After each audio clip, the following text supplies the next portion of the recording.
1 करोड़, 2 करोड़, 10 करोड़। अरे अलैना जी, आपने तो आधा शहर ही खरीद रखा है। कुछ छोटे मोटे सौदे हमारे लिए भी छोड़ दीजिए। इस बिजनेसमैन की बात सुनकर अलाइना के चेहरे पर एक कातिलाना मुस्कान आ गई। अलाइना शहर की सक्सेसफुल बिजनेस वूमन थी और वो मुस्कुराते हुए अपनी जगह पर बैठ गई।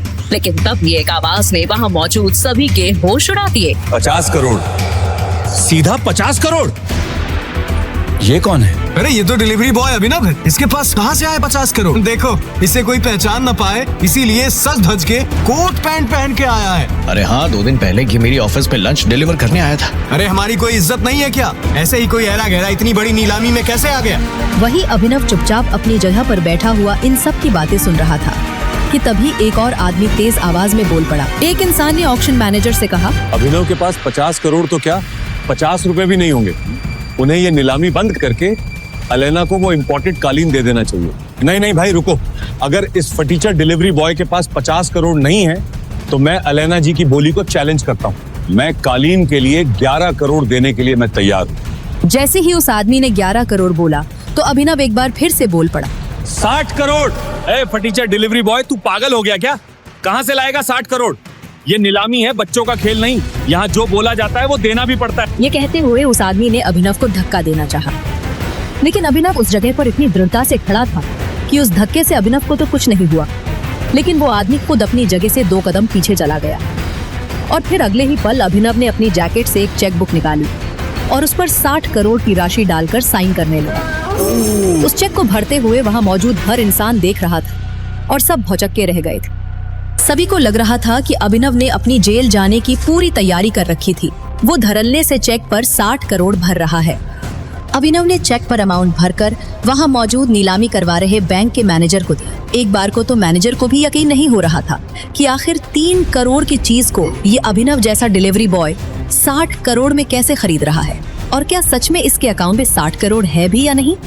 मैनेजर ने थोड़ी देर तक उस चेक की जांच पड़ताल की और जब उसने ऑनलाइन बैंक अकाउंट में बैलेंस देखा तो उसके होश ही उड़ गए। इसके बाद मैनेजर खड़ा हुआ और माइक पर बोला, ये नीलामी यही समाप्त की जाती है और ये विशेष इम्पोर्टेड कालीन 60 करोड़ रुपए में अभिनव जी को दी जाती है। जैसे ही मैनेजर ने माइक से अनाउंसमेंट किया तो वहाँ बैठे सब लोगों की आंखें फटी की फटी रह गई। सबसे पीछे खड़ी एक बहुत ही खूबसूरत लड़की मिस अलैना, जिन्होंने 10 करोड़ की बोली लगाई थी, उनके पास किसी का कॉल आया।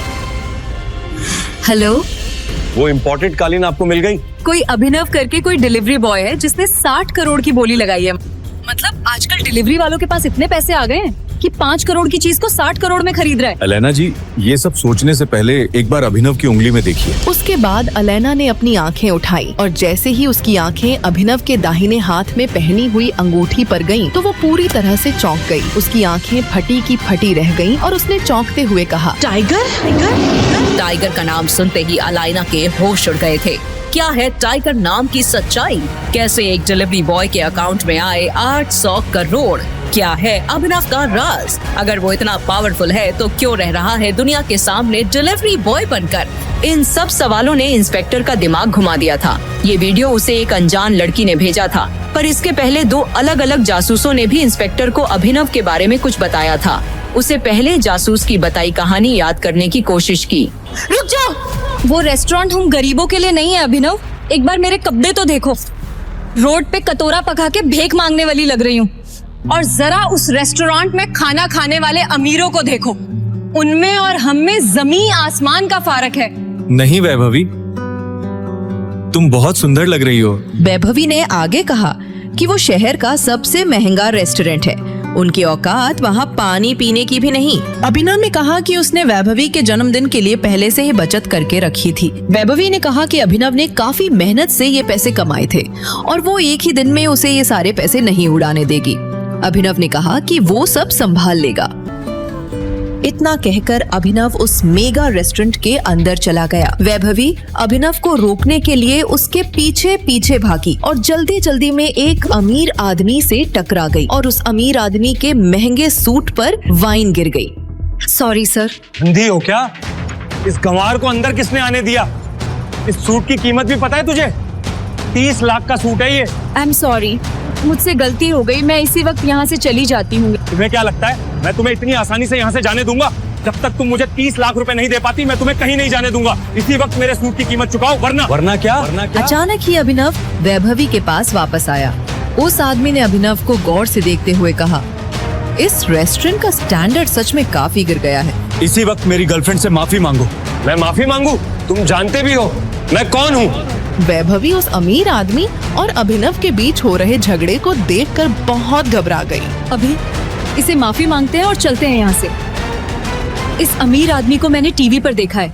मेरी गर्लफ्रेंड से माफी मांगो वरना आज के दिन के लिए तुम जिंदगी भर पछताओगे। अभिनव की बात सुनकर वो अमीर आदमी गुस्से से तिलमिला उठा। पूरा रेस्टोरेंट उसे देख रहा था। उसने कहा, मैं शहर का सबसे बड़ा हीरा व्यापारी हूँ। अमीर से अमीर लोग, मंत्री सब मेरी जेब में रहते हैं। मैं चाहूँ तो चुटकी बजाते ही किसी को भी गायब करवा सकता हूँ। और अगर चुटकी बजाते ही मैंने तुम्हारे पूरे बिजनेस का नामो निशान ही गायब कर दिया तो? जब तक वो आदमी अभिनव की बात समझ पाता, अभिनव ने अपना फोन निकाला और किसी को एक मैसेज भेजा। अगले ही पल उस अमीर आदमी को एक कॉल आया और उसके पैरों तले जमीन खिसक गई। बेटा, हम बर्बाद हो गए। हमारी कंपनी के शेयर गिर गए और हमें करोड़ों का नुकसान हो गया। व्हाट? ये कैसे हो सकता है पापा? कोई हमें बर्बाद करने की कोशिश कर रहा है। क्या तुमने किसी बड़े आदमी को नाराज किया है? अगर किया है तो यही वक्त माफी मांग लो, नहीं तो कल तक हम सड़क पे आ जाएंगे। वो अमीर आदमी अभिनव की तरफ मुड़ा और बोला और पूछा, आखिर तुम हो कौन? आखिर कौन है अभिनव और क्या है उसकी हकीकत? आखिर कैसे एक सड़क छाप ने उस अमीर आदमी का करोड़ों का साम्राज्य मिनटों में गिरा दिया? इन सब सवालों का जवाब किसी को पता चलता उससे पहले ही अभिनव वहाँ से जा चुका था। और ये तो सिर्फ अभी से जुड़ा एक किस्सा था जो पुलिस इंस्पेक्टर को एक जासूस ने बताया था। पुलिस इंस्पेक्टर को कुछ समझ नहीं आ रहा था क्योंकि एक दिन पहले एक दूसरे जासूस ने इस अभी उर्फ अभिनव के बारे में जो बताया था वो कुछ अलग ही कहानी थी। इस भिखारी को तो मेरा कुत्ता भी घास न डाले। मेरा बॉयफ्रेंड तो भूल ही जाओ। सुना नहीं क्या तूने नल्ले? वैभवी ने तुझे लात मार के भगा दिया है। आज के बाद इसके पास भटकने की भी मत सोचना। प्लीज वैभवी, हम साथ में घर बनाने वाले थे। मैं तो हमारे लिए पैसे भी जोड़ रहा था। झोपड़ी को घर नहीं कहते अभिनव, जाओ यहाँ से। अभिनव की गर्लफ्रेंड वैभवी उसके गले लग गई। अभिनव का सीना दर्द के मारे फटा जा रहा। अभिनव वहाँ से रोते हुए बाहर निकला और शराब की एक पूरी बोतल पी गया। मन ही मन उसने कहा, इससे बेहतर तो मौत दे देता तू। अभिनव नींद और नशे में बेसुध एक कार के सामने आने ही वाला था कि इतने में कार के ड्राइवर ने ब्रेक्स लगा दिए। उस कार में गुड़गांव का अमीरजादा सनी सिंह बैठा था। नशे में धुत अभिनव को देख उसने अपने गार्ड से कहा, परफेक्ट, अब आएंगे मजे। इसे डिक्की में डालो और मेरी बहन अनन्या के कमरे में सुला दो। इसका पैंट उतारना मत भूलना। मगर बॉस, ये आदमी जैसा कहा है वैसा ही करना। और हाँ, दादाजी को क्या कहना है याद है ना? अभिनव की जब आंख खुली तो उसके चारों ओर बंदूकें ताने आदमी खड़े थे। वो एक आलीशान महल जैसे कमरे में था। उसके बगल में एक कोमल लड़की बैठकर रो रही थी। सामने 6 फीट लंबा चौड़ा आदमी अभिनव को गुस्से में देखते हुए कहा, अनन्या, ये शराबी खोर है तुम्हारी पसंद? दादाजी मेरा यकीन मानिए, मैं नहीं जानती इसे। मुझे नहीं पता ये मेरे कमरे में कैसे आया। हमारे बीच कुछ भी नहीं हुआ। हिसाब से ज्यादा छूट देने पे लड़कियां बिगड़ जाती हैं। चुप करो सन्नी। अनन्या, तुम्हें तो इस घर के नियम बखूबी याद है ना? आज से ये हमारा दामाद हुआ। तुमने नियम तोड़े तो तुम्हारे हिस्सों में आई कंपनी सनी के नाम हो जाएगी। इससे ऐसा सुलूक करो कि इसे अपनी हर गलती याद आ जाए। हाथों हाथ जबरदस्ती अभिनव और अनन्या को कोर्ट रजिस्ट्रार के सामने पेश करवा शादी करा दी गई। अभिनव एक मामूली डिलीवरी बॉय अब सिर पर तनी बंदूकों के सामने वो कुछ भी बोलने की हालत में नहीं था। शादी होते ही दादाजी ने अपने गार्ड से कहा, और आज शाम को इसे अकरम की पार्टी में लेकर आ।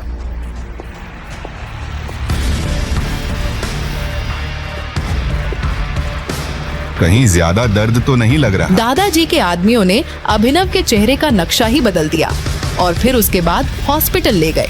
अभिनव की जिंदगी में 24 घंटे में जितना कुछ हुआ था उतनी उसकी पूरी जिंदगी में नहीं हुआ था।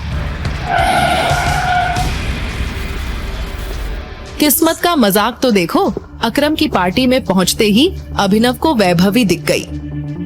तुम्हारी शक्ल का कीमा भरता किसने बना दिया? यहाँ कुछ डिलीवरी देने आए हो क्या? वैसे इतनी शानदार पार्टी में तुम्हें देखकर मुझे उल्टी आ रही है।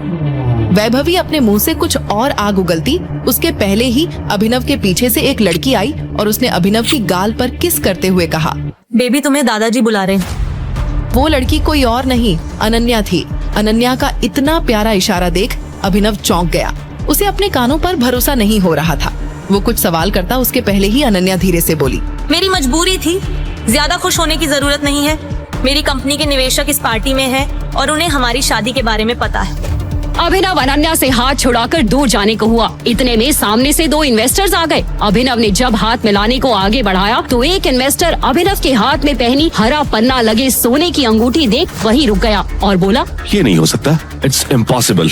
अनन्या की कंपनी में इन्वेस्ट करने आए 1000 करोड़ की कंपनी का मालिक अभिनव के सामने अपने घुटनों पर बैठ गया और बोला, हमारे 18 सालों की खोज खत्म हुई, टाइगर। क्यों एक मामूली से डिलीवरी बॉय को इन्वेस्टर्स टाइगर बुला उसके सामने घुटने टेक बैठ गए? ऐसी कौन सी दुश्मनी थी जिसकी वजह से सनी ने अपनी ही बहन के चरित्र पर इतना बड़ा दाग लगाया? क्या अभिनव का कोई राज था? क्या होगा जब अनन्या के सामने खुलेंगे सच के भयानक पन्ने? आखिर कौन है टाइगर? 1 करोड़, 2 करोड़, 10 करोड़। अरे अलायना जी, आपने तो आधा शहर ही खरीद रखा है। कुछ छोटे मोटे सौदे हमारे लिए भी छोड़ दीजिए। इस बिजनेसमैन की बात सुनकर एलाइना के चेहरे पर एक कातिलाना मुस्कान आ गई। एलाइना शहर की सक्सेसफुल बिजनेस वुमेन थी और वो मुस्कुराते हुए अपनी जगह पर बैठ गई। लेकिन तभी एक आवाज ने वहाँ मौजूद सभी के होश उड़ा दिए। 50 करोड़। अरे सीधा 50 करोड़? ये कौन है? ये तो डिलीवरी बॉय अभिनव है। इसके पास कहाँ से आए 50 करोड़? देखो, इसे कोई पहचान न पाए इसलिए सज धज के कोट पैंट पहन कर आया है। तभी एक और आवाज आई कि 2 दिन पहले ही अभिनव उसके ऑफिस में लंच डिलीवर करने आया था और उसने सवाल किया कि ऐसे कैसे कोई भी ऐरा गैरा इतनी बड़ी नीलामी में आ सकता है। वहीं अभिनव चुपचाप अपनी जगह पर बैठा हुआ इन सब की बातें सुन रहा था कि तभी एक और आदमी तेज आवाज में बोल पड़ा। एक इंसान ने ऑक्शन मैनेजर से कहा कि अभिनव के पास 50 करोड़ तो क्या 50 रुपए भी नहीं होंगे। उन्हें ये नीलामी बंद करके एलाइना को वो इम्पोर्टेड कालीन दे देना चाहिए। नहीं नहीं भाई रुको, अगर इस फटीचर डिलीवरी बॉय के पास 50 करोड़ नहीं है तो मैं एलाइना जी की बोली को चैलेंज करता हूँ। इस कालीन के लिए 11 करोड़ देने के लिए मैं तैयार हूँ। जैसे ही उस आदमी ने 11 करोड़ बोला तो अभिनव एक बार फिर से बोल पड़ा, 60 करोड़। ये फटीचर डिलीवरी बॉय तो पागल हो गया है क्या? कहाँ से लाएगा 60 करोड़? ये नीलामी है, बच्चों का खेल नहीं। यहाँ जो बोला जाता है वो देना भी पड़ता है। ये कहते हुए उस आदमी ने अभिनव को धक्का देना चाहा, लेकिन अभिनव उस जगह पर इतनी दृढ़ता से खड़ा था कि उस धक्के से अभिनव को तो कुछ नहीं हुआ, लेकिन वो आदमी खुद अपनी जगह से 2 कदम पीछे चला गया। और फिर अगले ही पल अभिनव ने अपनी जैकेट से एक चेक बुक निकाली और उस पर 60 करोड़ अमाउंट डालकर साइन करने लगा। उस चेक को भरते हुए वहाँ पर मौजूद हर इंसान देख रहा था और सब बहुत चक्के हो गए थे। सभी को लग रहा था कि अभिनव ने अपने जेल जाने की पूरी तैयारी कर रखी थी। वो धड़ल्ले से चेक पर 60 करोड़ भर रहा था। अभिनव ने चेक पर अमाउंट भरकर वहाँ मौजूद नीलामी करवा रहे बैंक के मैनेजर को दिया। एक बार को तो मैनेजर को भी यकीन नहीं हो रहा था कि आखिर 3 करोड़ की चीज को ये अभिनव जैसा डिलीवरी बॉय 60 करोड़ में कैसे खरीद रहा है और क्या सच में इसके अकाउंट में 60 करोड़ हैं भी या नहीं। मैनेजर ने थोड़ी देर तक उस चेक की जांच पड़ताल की और जब उसने ऑनलाइन बैंक अकाउंट में बैलेंस देखा तो उसके होश उड़ गए। इसके बाद मैनेजर खड़ा हुआ और माइक पर बोला, यह नीलामी यहीं समाप्त की जाती है और ये विशेष इम्पोर्टेड कालीन 60 करोड़ रुपए में अभिनव जी को दी जाती है। जैसे ही मैनेजर ने माइक से ये अनाउंसमेंट किया तो वहाँ बैठे सब लोगों की आंखें फटी की फटी रह गई। सबसे पीछे खड़ी एक बहुत ही खूबसूरत लड़की मिस अलाइना, जिन्होंने 10 करोड़ की बोली लगाई थी, उनके पास किसी का कॉल आया। वो इम्पोर्टेड कालीन आपको मिल गई। ये कोई अभिनव नाम का डिलीवरी बॉय है जिसने 60 करोड़ की बोली लगाई है। मतलब आजकल डिलीवरी वालों के पास इतने पैसे आ गए हैं कि 5 करोड़ की चीज को वो 60 करोड़ में खरीद रहा है। एक बार यहाँ से बाहर निकले तो मैं बताती हूँ, इसको तो मैं छोड़ूंगी नहीं। अलायना जी, ये सब सोचने से पहले एक बार अभिनव की उंगली में देखिए। उसके बाद एलाइना ने अपनी आंखें उठाई और जैसे ही उसकी आंखें अभिनव के दाहिने हाथ में पहनी हुई अंगूठी पे गई तो वो पूरी तरह से चौंक गई। उसकी आंखें फटी की फटी रह गई और उसने चौंकते हुए कहा, टाइगर। टाइगर का नाम सुनते ही एलाइना के होश उड़ गए थे। क्या है टाइगर की सच्चाई? कैसे एक डिलीवरी बॉय के अकाउंट में आए 800 करोड़? क्या है अभिनव का राज? अगर वो इतना पावरफुल है तो क्यों रह रहा है दुनिया के सामने डिलीवरी बॉय बनकर? आखिर कौन है टाइगर? एक नाम जिसके एक इशारे पे बड़े बड़े बिजनेसमैन और नेता घुटने टेक देते हैं। एक इंसान जो कभी सामने नहीं आया मगर उससे थर थर कांपते हैं शहर भर के सारे गुंडे, जो करोड़ों अरबों का मालिक है, जिसके इशारों पे स्टॉक मार्केट ऊपर नीचे और बिजनेस डील बनते और बिगड़ते हैं। क्यों वो गुमनामी की जिंदगी जी रहा? क्यों वो अपने ससुराल में बेइज्जती और जिल्लत की जिंदगी जी रहा है? क्या वो सच में इतना अमीर और रुतबे वाला इंसान है या उड़ रही ये बेबुनियाद अफवाह? अबे ओ गरीब, जेब में चवन्नी नहीं है, इस होटल में खाना खाने आया है? अबे यहाँ का एक गिलास पानी खरीदने में तेरा घर चला जाएगा, समझा? मैं होटल के मालिक अकरम से मिलने आया हूँ। क्या कहा बे तूने? अकरम साहब से मिलने आया है?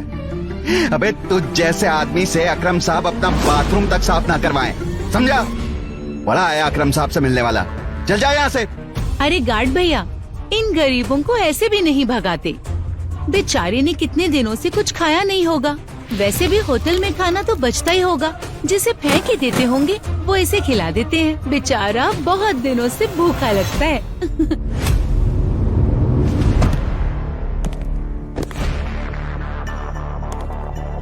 ये होटल के मेन गेट पर इतनी भीड़ क्यों है? पता नहीं सर, कोई भिखारी है, बोल रहा है कि उसे आपने बुलाया है। मैंने कितनी बार कहा है कि मुझे होटल में ऐसे लोग नहीं चाहिए। गार्ड्स अभिनव को अकरम के सामने से ही उठाकर ले जा रहे होते हैं कि तभी अकरम की नजर अभिनव के हाथ में पहनी हुई अंगूठी पर जाती है। टाइगर?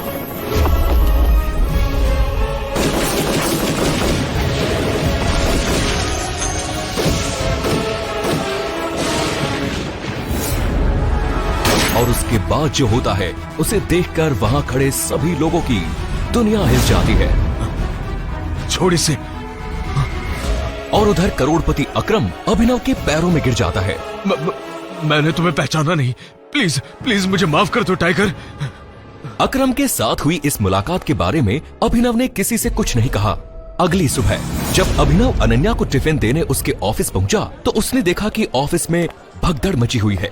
फिर भी वो कानों में हेडफोन्स लगाकर अपनी धुन में मस्त था। भगदड़ की वजह हाल ही में ब्रेक हुई न्यूज थी। ब्रेकिंग न्यूज, सिंह इंडस्ट्रीज की दिशा बदलने के लिए ये टेंडर आखिरी उम्मीद थी। मार्केट में इस खबर से सिंह इंडस्ट्रीज के शेयर्स में आ रही है भारी गिरावट। अनन्या सिंह अपनी कंपनी की डूबती नाव को कैसे संभालेगी? Guys, the situation doesn't look good. ये हमारी आखिरी उम्मीद थी सिंह इंडस्ट्रीज को रिवाइव करने की। चिराग अनन्या का दोस्त और बिजनेस पार्टनर था। दादाजी के गुजरने के बाद बिजनेस को संभालने के लिए अनन्या ने चिराग को अपना पार्टनर बनाया था। वैसे तो उसे अनन्या का लाइफ पार्टनर बनना था, लेकिन अनन्या के दादाजी ने मरने से पहले जबरदस्ती अनन्या की शादी एक गरीब डिलीवरी बॉय अभिनव से करा दी थी। अनन्या बिल्कुल खामोश अपनी कुर्सी पर बैठी थी। तभी उसके बगल में बैठे कंपनी के चीफ फाइनेंशियल ऑफिसर मौतिक ने कहा, अनन्या, टेंडर ना मिलने से हमारे सारे इन्वेस्टर्स ने अपना हाथ खींच लिया है। The balance sheet also doesn't look good. अगर ऐसे ही चलता रहा तो हमारा दिवालिया निकल जाएगा। मौतिक, यू नो वेरी वेल, इस कंपनी को बनाने में दादाजी ने अपना खून पसीना लगाया था। सालों की मेहनत से सिर्फ देश में ही नहीं विदेश में भी सिंह इंडस्ट्रीज का परचम लहराया था, और आज एक झटके में सब खत्म। ऐसा नहीं हो सकता, कोई तो तरीका होगा। अनन्या, तुम्हारे दादाजी के समय के कुछ पुराने एसोसिएट्स थे हमारे, जिनके साथ चिराग की इंस्ट्रक्शंस के बाद में हमने डील बंद कर दिया था और मर्जर की कोशिश की। ओह रवि जी, नॉट अगेन। इस न्यूज के बाद तो कोई भी हमारे साथ मर्जर नहीं करेगा। That's not an option. Mautik, let's see your plan. Desai उर्फ रविकांत अनन्या के दादाजी के पुराने वफादार थे और उन्होंने अनन्या के दादाजी के साथ मिलकर सिंह इंडस्ट्रीज को दुनिया भर में फैलाया था। लेकिन आज वो सिर्फ नाम के कंपनी के एडवाइजर थे। Good morning Mrs Lobo, it's a bright beautiful Monday. कैसी हैं आप? ये आज ऑफिस में इतनी मनहूसियत क्यों चाहिए? तुम हमेशा नौकरों की तरह घर का काम करते रहते हो, कभी न्यूज व्यूज भी देखते हो? इतने बड़े इंडस्ट्रियलिस्ट के दामाद हो, बिजनेस की खबर रखा करो। अरे ऐसा क्या हो गया जिसकी खबर मुझे नहीं? देखो, सरकारी टेंडर न मिलने से सिंह इंडस्ट्रीज को लगा भारी झटका। वेंटिलेटर पर चल रही सिंह इंडस्ट्रीज को 200 करोड़ के टेंडर से थी आस, और वो टेंडर जा पहुंचा आहूजा कॉरपोरेशन के पास। Hello, yes ma'am, right away. मैं फाइल्स लेकर आती हूँ। अनन्या कहाँ है? मुझे डिस्टर्ब मत करो, मुझे अनन्या के पास जाना है। I need to meet her right now. कहाँ है अनन्या मैम? अभी तुम घर जाओ। आप कहाँ जा रही हैं? Conference room. Thank you Mrs Lobo. Abhinav रुको, नहीं। अनन्या, मुझे तुमसे इस क्राइसिस के बारे में जरूरी बात करनी है। अभिनव को इस तरह देखकर सभी लोग हैरान हो जाते हैं। सबको बखूबी पता था कि अभिनव सिंह परिवार का एक नकारा घर जमाई है। अभिनव, गेट आउट, अभी नहीं। अनन्या, मैं तुम्हें इस मुसीबत से, तुम सबको इस मुसीबत से निकाल सकता हूँ। मेरे पास रास्ता है, मुझे सिर्फ 5 मिनट दे दो। अभिनव का इतना कहना ही था कि तभी चिराग अपनी कुर्सी से उठा। ये कॉन्फ्रेंस रूम है, तेरी औकात ही क्या है कंपनी के मैटर्स में बोलने की? अनन्या, सबसे पहले तो इस आदमी को इस कंपनी से बाहर निकालो। जब से इस कंपनी में आया है, इस कंपनी की बैंड बजी हुई है। Ananya, take your own decisions. Chirag Abhinav को कॉन्फ्रेंस रूम से बाहर धकेल देता है। सिक्योरिटी, सिक्योरिटी, उठा के फेंक दो इस आदमी को बाहर। मिसेस लोबो को अभिनव की हालत पर तरस आने लगता है और वो चिराग से रिक्वेस्ट करते हुए कहती है, sir, I will handle this matter, you can go inside for the meeting. अच्छा, आप फाइलें लेकर आई हैं, दीजिए मुझे। गुस्से में लाल चिराग वापस कॉन्फ्रेंस रूम में चला जाता है। Leave him now. ये कोई चोर उचक्का है क्या? तुम्हारी अनन्या मैडम का पति है और सिंह परिवार का घर जमाई है। भूल जाते हो क्या ये सब तुम लोग? Thank you Mrs Lobo. जितनी इज्जत मुझे आपसे मिलती है, उतनी शायद अनन्या और उसकी माँ से भी कभी नहीं मिलती है। Oh shut up you idiot, come with me right now. तुम नीचे बड़बड़ा रहे थे कि तुम कंपनी को क्राइसिस से बाहर निकाल सकते हो। कैसे निकाल सकता हूँ ये तो मुझे अभी नहीं पता है मिसेस लोबो, लेकिन मदद करने के लिए मुझे कुछ इन्फॉर्मेशन चाहिए। उसके बिना आई एम हेल्पलेस। कैसी इन्फॉर्मेशन? मुझे कंपनी के इन्वेस्टर्स की डिटेल्स चाहिए, शेयर होल्डर्स की लिस्ट चाहिए और बैलेंस शीट देखनी है। उसके बिना मैं कुछ भी नहीं कर पाऊंगा। अभी तुमने देखा ना क्या हुआ, और इतना सब होने के बाद कंपनी का कोई भी एम्प्लॉय तुम्हारी मदद नहीं करेगा, लेकिन एक आदमी है जो तुम्हारी मदद कर सकता है। कौन? रविकांत देसाई सर। वो अनन्या के दादाजी के काफी करीब थे। वो तो ठीक है, लेकिन आजकल चिराग ने सबको साइडवेज कर दिया है। लेकिन एक बात बताती हूँ, Ravikant Desai is a chain smoker. वो हर घंटे सिगरेट पीने के लिए यहीं आता है। तुम उनका वेट करो और उनसे बात करने की कोशिश करना, उनको कन्विंस करने की पूरी कोशिश करना। I am sure you will do it. Okay, अब मुझे जाना होगा। All the best. नमस्कार मंत्री जी, कैसे हैं आप? अरे अभिनव जी, आज आपने हमें कॉल किया, हमारे तो भाग्य ही खुल गए। अरे ऐसा कुछ भी नहीं है, मुझे एक छोटा सा काम है आपसे। एक गरीब डिलीवरी बॉय अभिनव की मंत्री जी से कैसी थी पहचान? मंत्री जी अभिनव से इतनी विनम्रता से बात क्यों कर रहे थे? फोन पर अभिनव मंत्री जी को कुछ समझा रहा था, तभी रविकांत देसाई उर्फ रविकांत वहां आ गए। हाँ तो फॉरेन डिटेल्स पता करिए मंत्री जी और मुझे कॉल कीजिए। रखता हूँ। रविकांत जी, सिंह इंडस्ट्रीज का मर्जर AK प्राइवेट लिमिटेड के साथ कैसा रहेगा? AK private limited? वो तो हमारे बहुत ही पुराने एसोसिएट थे, लेकिन अभिनव, उनके बारे में तुम कैसे जानते हो? इसके बाद अभिनव ने रविकांत को कुछ ऐसा बताया कि उसे सुनने के बाद उनके होश उड़ गए। उन्होंने अपनी सिगरेट वापस रखी और अभिनव को अपने साथ कॉन्फ्रेंस रूम ले गए। अबे वो गरीब, तू गया नहीं अभी यहाँ से? चिराग, तमीज से पेश आओ। अनन्या, हमें अभिनव को एक मौका देना चाहिए। He has an excellent plan. Plan? वो भी सड़क छाप के पास? बरखुरदार, जितनी तुम्हारी उम्र नहीं है, उससे ज्यादा मुझे इस कंपनी को चलाने का एक्सपीरियंस है। हमें अभिनव की बात सुननी चाहिए। He has a point. आप ऐसे कैसे बोल सकते हैं? क्या कहना चाह रहे हैं आप? इन सब नोक झोंक के बीच अनन्या एक गहरी सोच में थी। उसे अपने दादाजी की कही एक बात याद आ रही थी। अनन्या बेटा, अभिनव तुम्हारे लिए एक बहुत ही अच्छा जीवन साथी है, और हमेशा याद रखना, जब भी तुम पर या सिंह इंडस्ट्रीज पर कोई मुसीबत आएगी तो अभिनव ही तुम्हें उससे बाहर निकालेगा। सामने चल रही बहस को देख अनन्या जोर से चिल्लाती है। चिराग, ये मत भूलो ये कंपनी मेरी है और हर डिसीजन का वीटो पावर मेरे पास है। Sit down. अभिनव बैठो और जल्दी करो। अनन्या का चिराग पर चिल्लाना देख अभिनव को बहुत खुशी हुई। रविकांत ने अभिनव को अपने बगल वाली कुर्सी पर बैठाया। बैठते ही सामने रखे पानी के ग्लास को अभिनव ने एक ही सांस में गटक लिया। अनन्या, मुझे कंपनी के इन्वेस्टर्स की डिटेल्स चाहिए होगी, शेयर होल्डर की लिस्ट चाहिए होगी और बैलेंस शीट देखनी है। उसके बाद ही मैं कुछ कह पाऊंगा। This is too much. हम किसी से भी अपनी कंपनी के डिटेल्स शेयर नहीं कर सकते हैं। मौतिक, अभिनव को अपना लैपटॉप पास करो। अनन्या, इस गधे अभिनव की बात सुन रही हो तुम? चिराग, माइंड योर लैंग्वेज। क्यों भूल जाते हो कि अभिनव मेरा पति है? Just pass the laptop.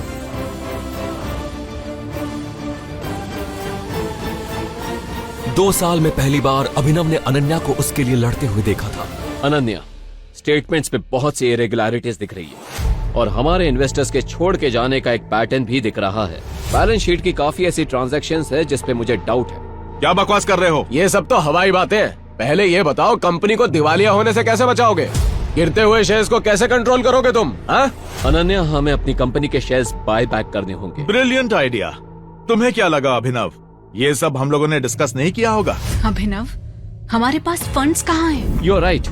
Okay, let me make a call. इतना कहते ही अभिनव ने अपने फोन से एक नंबर मिलाया और उसके बाद जो उसने फोन पर कहा उसे सुनकर अनन्या के साथ सबके होश उड़ गए। चिराग और मौतिक की आंखें फटी की फटी रह गई। मिस्टर अकरम, मेरी बात ध्यान से सुनिए। एके प्राइवेट लिमिटेड से सिंह इंडस्ट्रीज को 500 करोड़ रुपए तुरंत ट्रांसफर कीजिए। दूसरी बात, एके प्राइवेट लिमिटेड और सिंह इंडस्ट्रीज के बीच मर्जर की अनाउंसमेंट कीजिए। और हाँ, आहूजा कॉर्पोरेशन के सब शेयर्स खरीद लीजिए जल्दी। रविकांत अभिनव की बातें सुनकर मुस्कुरा रहे थे, लेकिन अनन्या अभिनव की इतनी बड़ी बड़ी बातें सुनकर हैरान थी। उसे यकीन नहीं हो रहा था कि उसका घर जमाई पति इतनी बड़ी कंपनी के मालिक से बात कर उसकी सिंह इंडस्ट्रीज का मर्जर करवा रहा था। अभिनव, कौन हो तुम? मुस्कुराते हुए अभिनव ने अनन्या की तरफ देखा, लेकिन उसने कोई जवाब नहीं दिया। पाई पाई के लिए तरसने वाले अभिनव ने कैसे दिवाला हो रही सिंह इंडस्ट्रीज को दिलाए 500 करोड़ रुपए।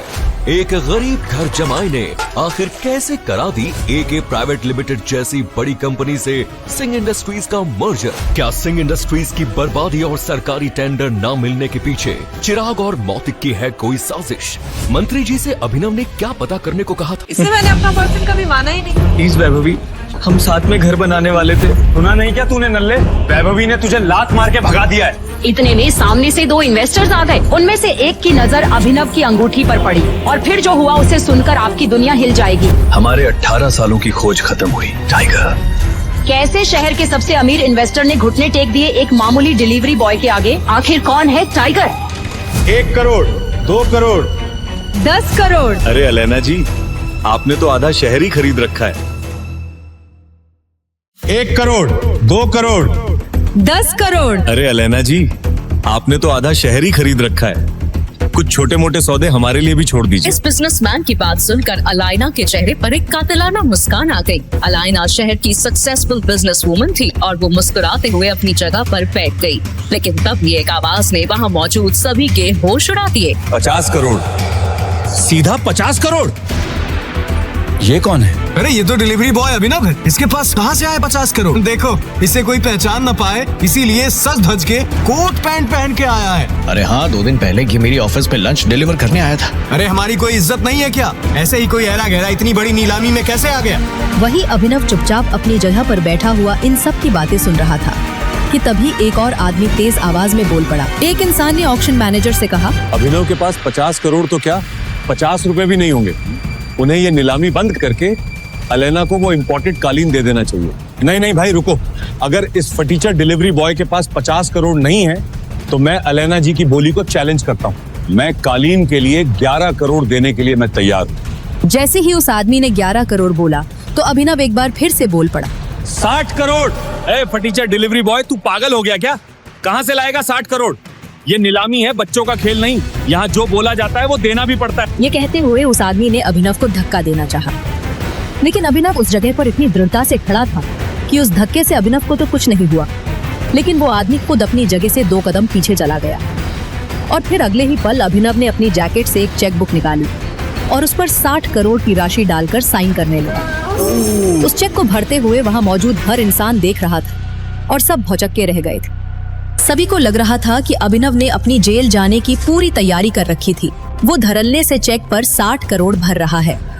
अभिनव ने चेक पर अमाउंट भरकर वहां मौजूद नीलामी करवा रहे बैंक के मैनेजर को दिया। एक बार को तो मैनेजर को भी यकीन नहीं हो रहा था कि आखिर 3 करोड़ की चीज को ये अभिनव जैसा डिलीवरी बॉय 60 करोड़ में कैसे खरीद रहा है, और क्या सच में इसके अकाउंट में 60 करोड़ है भी या नहीं। मैनेजर ने थोड़ी देर तक उस चेक की जांच पड़ताल की और जब उसने ऑनलाइन बैंक अकाउंट में बैलेंस देखा तो उसके होश ही उड़ गए। इसके बाद मैनेजर खड़ा हुआ और माइक पर बोला, ये नीलामी यही समाप्त की जाती है और ये विशेष इंपोर्टेड कालीन 60 करोड़ रुपए में अभिनव जी को दी जाती है। जैसे ही मैनेजर ने माइक से अनाउंसमेंट किया तो वहां बैठे सब लोगों की आंखें फटी की फटी रह गई। सबसे पीछे खड़ी एक बहुत ही खूबसूरत लड़की मिस अलेना, जिन्होंने 10 करोड़ की बोली लगाई थी, उनके पास किसी का कॉल आया। हेलो, वो इम्पोर्टेड कालीन आपको मिल गई? कोई अभिनव करके कोई डिलीवरी बॉय है जिसने 60 करोड़ की बोली लगाई है। मतलब आजकल डिलीवरी वालों के पास इतने पैसे आ गए हैं कि 5 करोड़ की चीज को 60 करोड़ में खरीद रहा है। अलेना जी, ये सब सोचने से पहले एक बार अभिनव की उंगली में देखिए। उसके बाद अलेना ने अपनी आंखें उठाई और जैसे ही उसकी आंखें अभिनव के दाहिने हाथ में पहनी हुई अंगूठी पर गईं, तो वो पूरी तरह से चौंक गई। उसकी आंखें फटी की फटी रह गईं और उसने चौंकते हुए कहा, टाइगर। टाइगर का नाम सुनते ही अलाइना के होश उड़ गए थे। क्या है टाइगर नाम की सच्चाई? कैसे एक डिलीवरी बॉय के अकाउंट में आए 800 करोड़? क्या है अभिनव का राज? अगर वो इतना पावरफुल है तो क्यों रह रहा है दुनिया के सामने डिलीवरी बॉय बनकर? इन सब सवालों ने इंस्पेक्टर का दिमाग घुमा दिया था। ये वीडियो उसे एक अनजान लड़की ने भेजा था, पर इसके पहले 2 अलग अलग जासूसों ने भी इंस्पेक्टर को अभिनव के बारे में कुछ बताया था। उसे पहले जासूस की बताई कहानी याद करने की कोशिश की। रुक जाओ, वो रेस्टोरेंट हम गरीबों के लिए नहीं है अभिनव। एक बार मेरे कपड़े तो देखो, रोड पे कटोरा पका के भीख मांगने वाली लग रही हूँ। और जरा उस रेस्टोरेंट में खाना खाने वाले अमीरों को देखो, उनमें और हम में जमीन आसमान का फारक है। नहीं वैभवी, तुम बहुत सुंदर लग रही हो। वैभवी ने आगे कहा कि वो शहर का सबसे महंगा रेस्टोरेंट है, उनकी औकात वहाँ पानी पीने की भी नहीं। अभिनव ने कहा कि उसने वैभवी के जन्मदिन के लिए पहले से ही बचत करके रखी थी। वैभवी ने कहा कि अभिनव ने काफी मेहनत से ये पैसे कमाए थे और वो एक ही दिन में उसे ये सारे पैसे नहीं उड़ाने देगी। अभिनव ने कहा कि वो सब संभाल लेगा। इतना कहकर अभिनव उस मेगा रेस्टोरेंट के अंदर चला गया। वैभवी अभिनव को रोकने के लिए उसके पीछे पीछे भागी और जल्दी जल्दी में एक अमीर आदमी से टकरा गई और उस अमीर आदमी के महंगे सूट पर वाइन गिर गई। Sorry sir. अंधी हो क्या? इस गंवार को अंदर किसने आने दिया? इस सूट की कीमत भी पता है तुझे? 30 लाख का सूट है ये। आई एम सॉरी, मुझसे गलती हो गई, मैं इसी वक्त यहाँ से चली जाती हूँ। तुम्हें क्या लगता है मैं तुम्हें इतनी आसानी से यहाँ से जाने दूंगा? जब तक तुम मुझे 30 लाख रुपए नहीं दे पाती, मैं तुम्हें कहीं नहीं जाने दूंगा। इसी वक्त मेरे सूट की कीमत चुकाओ, वरना क्या? अचानक ही अभिनव वैभवी के पास वापस आया। उस आदमी ने अभिनव को गौर से देखते हुए कहा, इस रेस्टोरेंट का स्टैंडर्ड सच में काफी गिर गया है। इसी वक्त मेरी गर्लफ्रेंड से माफी मांगो। मैं माफी मांगू? तुम जानते भी हो मैं कौन हूँ। वैभवी उस अमीर आदमी और अभिनव के बीच हो रहे झगड़े को देखकर बहुत घबरा गई। अभी इसे माफी मांगते हैं और चलते हैं यहाँ से। इस अमीर आदमी को मैंने टीवी पर देखा है। मेरी गर्लफ्रेंड से माफी मांगो, वरना आज के दिन के लिए तुम जिंदगी भर पछताओगे। अभिनव की बात सुनकर वो अमीर आदमी गुस्से से तिलमिला उठा। पूरा रेस्टोरेंट उसे देख रहा था। उसने कहा, मैं शहर का सबसे बड़ा हीरा व्यापारी हूँ। अमीर से अमीर लोग, मंत्री सब मेरी जेब में रहते हैं। मैं चाहूँ तो चुटकी बजाते ही किसी को भी गायब करवा सकता हूँ। और अगर चुटकी बजाते ही मैंने तुम्हारे पूरे बिजनेस का नामो निशान ही गायब कर दिया तो? जब तक वो आदमी अभिनव की बात समझ पाता, अभिनव ने अपना फोन निकाला और किसी को एक मैसेज भेजा। अगले ही पल उस अमीर आदमी को एक कॉल आया और उसके पैरों तले जमीन खिसक गई। बेटा, हम बर्बाद हो गए, हमारी कंपनी के शेयर गिर गए और हमें करोड़ों का नुकसान हो गया। व्हाट? ये कैसे हो सकता है पापा? कोई हमें बर्बाद करने की कोशिश कर रहा है। क्या तुमने किसी बड़े आदमी को नाराज किया है? अगर किया है तो यही वक्त माफी मांग लो। नहीं तो कल तक हम सड़क पे आ जाएंगे। वो अमीर आदमी अभिनव की तरफ मुड़ा और बोला और पूछा, आखिर तुम हो कौन? आखिर कौन है अभिनव और क्या है उसकी हकीकत? आखिर कैसे एक सड़क छाप ने उस अमीर आदमी का करोड़ों का साम्राज्य मिनटों में गिरा दिया?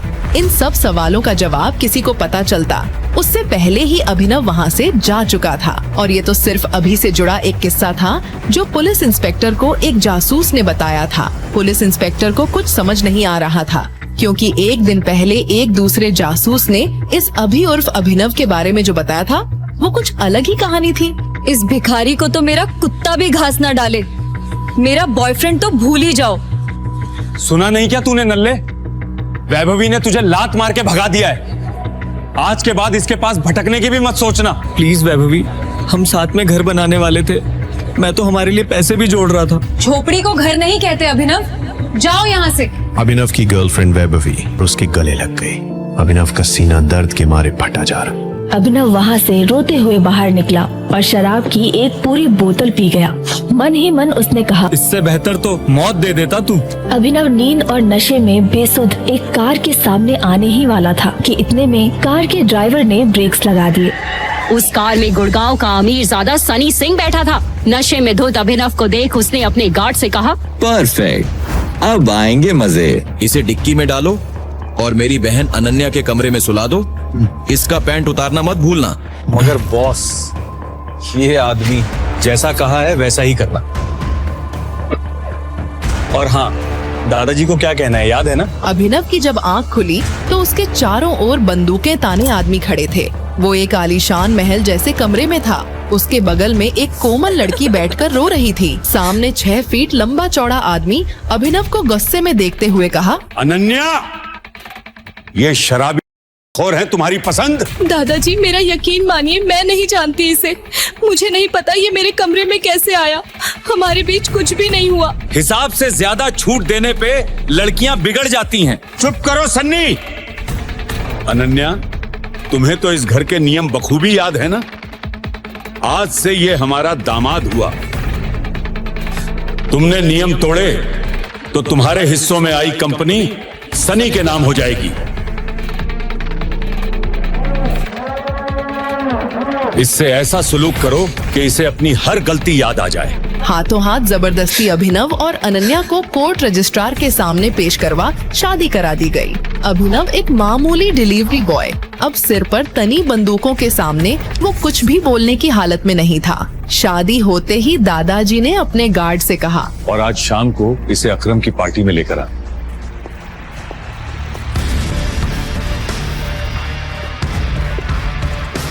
कहीं ज्यादा दर्द तो नहीं लग रहा? दादाजी के आदमियों ने अभिनव के चेहरे का नक्शा ही बदल दिया और फिर उसके बाद हॉस्पिटल ले गए।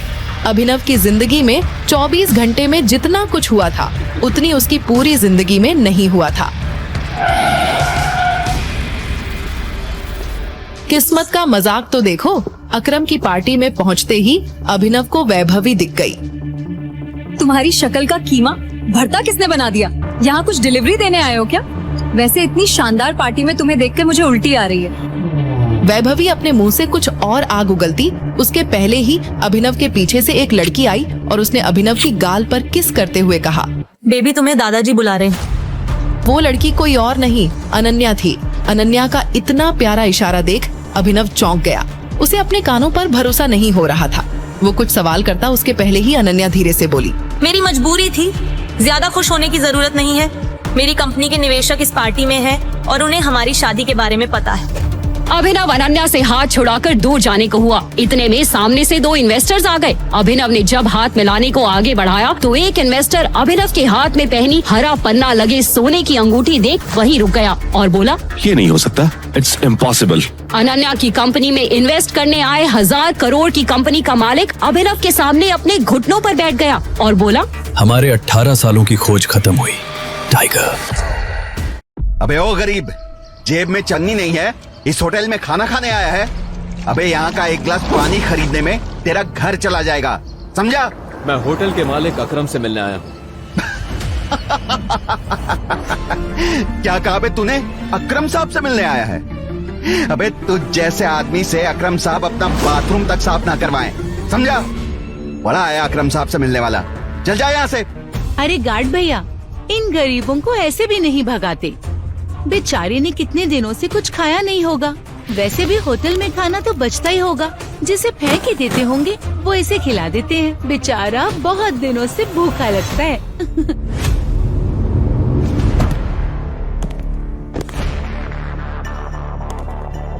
ये होटल के मेन गेट पर इतनी भीड़ क्यों है? पता नहीं सर, कोई भिखारी है, बोल रहा है कि उसे आपने बुलाया है। मैंने कितनी बार कहा है कि मुझे होटल में ऐसे लोग नहीं चाहिए। गार्ड्स अभिनव को अकरम के सामने से ही उठाकर ले जा रहे होते हैं कि तभी अकरम की नजर अभिनव के हाथ में पहनी हुई अंगूठी पर जाती है। टाइगर,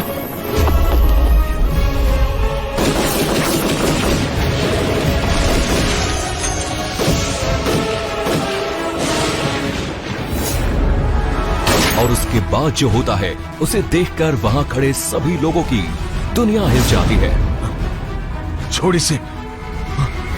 और उधर करोड़पति अकरम अभिनव के पैरों में गिर जाता है। मैंने तुम्हें पहचाना नहीं, प्लीज प्लीज मुझे माफ कर दो टाइगर। अकरम के साथ हुई इस मुलाकात के बारे में अभिनव ने किसी से कुछ नहीं कहा। अगली सुबह जब अभिनव अनन्या को टिफिन देने उसके ऑफिस पहुंचा तो उसने देखा कि ऑफिस में भगदड़ मची हुई है। फिर भी वो कानों में हेडफोन्स लगाकर अपनी धुन में मस्त था। भगदड़ की वजह हाल ही में ब्रेक हुई न्यूज थी। ब्रेकिंग न्यूज, सिंह इंडस्ट्रीज की दिशा बदलने के लिए ये टेंडर आखिरी उम्मीद थी। मार्केट में इस खबर से सिंह इंडस्ट्रीज के शेयर्स में आ रही है भारी गिरावट। अनन्या सिंह अपनी कंपनी की डूबती नाव को कैसे संभालेगी? Guys, the situation doesn't look good. ये हमारी आखिरी उम्मीद थी सिंह इंडस्ट्रीज को रिवाइव करने की। चिराग अनन्या का दोस्त और बिजनेस पार्टनर था। दादाजी के गुजरने के बाद बिजनेस को संभालने के लिए अनन्या ने चिराग को अपना पार्टनर बनाया था। वैसे तो उसे अनन्या का लाइफ पार्टनर बनना था, लेकिन अनन्या के दादाजी ने मरने से पहले जबरदस्ती अनन्या की शादी एक गरीब डिलीवरी बॉय अभिनव से करा दी थी। अनन्या बिल्कुल खामोश अपनी कुर्सी पर बैठी थी। तभी उसके बगल में बैठे कंपनी के चीफ फाइनेंशियल ऑफिसर मौतिक ने कहा, अनन्या, टेंडर ना मिलने से हमारे सारे इन्वेस्टर्स ने अपना हाथ खींच लिया है। The balance sheet also doesn't look good. अगर ऐसे ही चलता रहा तो हमारा दिवालिया निकल जाएगा। मौतिक, यू नो वेरी वेल, इस कंपनी को बनाने में दादाजी ने अपना खून पसीना लगाया था। सालों की मेहनत से सिर्फ देश में ही नहीं, विदेश में भी सिंह इंडस्ट्रीज का परचम लहराया था। और आज एक झटके में सब खत्म। ऐसा नहीं हो सकता। कोई तो तरीका होगा। अनन्या, तुम्हारे दादाजी के समय के कुछ पुराने एसोसिएट्स थे हमारे, जिनके साथ चिराग की इंस्ट्रक्शंस के बाद में हमने डील बंद कर दिया था और मर्जर की कोशिश की। ओह रवि जी, नॉट अगेन। इस न्यूज के बाद तो कोई भी हमारे साथ मर्जर नहीं करेगा। That's not an option. Mautik, let's see your plan. Desai उर्फ रविकांत अनन्या के दादाजी के पुराने वफादार थे और उन्होंने अनन्या के दादाजी के साथ मिलकर सिंह इंडस्ट्रीज को दुनिया भर में फैलाया था। लेकिन आज वो सिर्फ नाम की कंपनी के एडवाइजर थे। Good morning Mrs Lobo. It's a bright beautiful Monday. कैसी हैं आप? ये आज ऑफिस में इतनी मनहूसियत क्यों चाहिए? तुम हमेशा नौकरों की तरह घर का काम करते रहते हो, कभी न्यूज व्यूज भी देखते हो? इतने बड़े इंडस्ट्रियलिस्ट के दामाद हो, बिजनेस की खबर रखा करो। अरे ऐसा क्या हो गया जिसकी खबर मुझे नहीं? देखो, सरकारी टेंडर ना मिलने से सिंह इंडस्ट्रीज को लगा भारी झटका। वेंटिलेटर पर चल रही सिंह इंडस्ट्रीज को 200 करोड़ के टेंडर से थी आस, और वो टेंडर जा पहुंचा आहूजा कॉरपोरेशंस के पास। Hello, yes ma'am, right away.